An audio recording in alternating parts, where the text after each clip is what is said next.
At our clinic, we offer solutions for addressing dark circles. Let's take a look at the causes of dark circles. There can be several causes, but generally we refer to the area below the tear trough appearing dark as dark circles. The causes of these dark circles. First, the fat under the eyes protrudes, creating a shadow underneath. So, the area looks dark. This is the first cause. What is the second cause? Pigmentation of the skin itself. The skin itself is dark. The third cause is that the blood vessels or muscles beneath the thin skin are visible. So how can we solve this? If the fat under the eyes is protruding and causing shadows, then of course getting lower eyelid surgery will greatly improve this area. So many people come and ask if lower eyelid fat repositioning can get rid of dark circles, and in some ways that's correct, but in other ways it's not. For those whose shadows are mostly caused by under eye fat, it can be greatly improved. However, since there are usually other factors involved, dark circles can't be completely eliminated with just lower eyelid fat repositioning. So I hope you keep that in mind. Then, how do we address the second and third causes? That's the remaining issue. If the skin itself is dark, then non-surgical methods like applying whitening creams or using various treatments such as toning or laser can help alleviate it to some extent. But you really need to apply whitening cream consistently for a long time or undergo multiple laser treatments, so you should expect it to take quite a long time. It requires some effort, and it's the same in this case as well.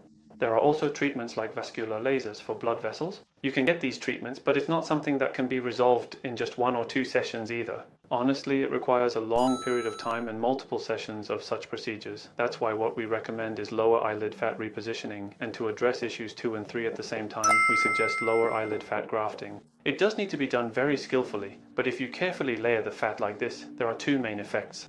One is that as the fat is injected, it helps to cover up the dark color of the skin. It's kind of like pulling down a blind. The second is that the stem cells and other beneficial components in the fat help improve the quality of the skin itself, making it brighter. In cases of dark circles, I believe that combining under eye fat repositioning with under eye fat grafting is currently the most effective method. Additionally, I think it's good to use supplementary treatments like lasers or whitening creams together. They say that dark circles disappear just by sleeping, but that's not entirely true. If the under eye fat is protruding and casting a shadow like this, no matter how much you sleep, do you really think it will improve? Right?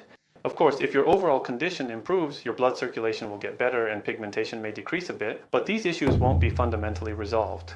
A lot of people get aegyosal fillers, right? But then I think it creates a shadow underneath. So doesn't that end up causing dark circles again? A lot of people actually get confused about this part. Well, the position of the aegyosal is actually a bit different from where the fat protrudes.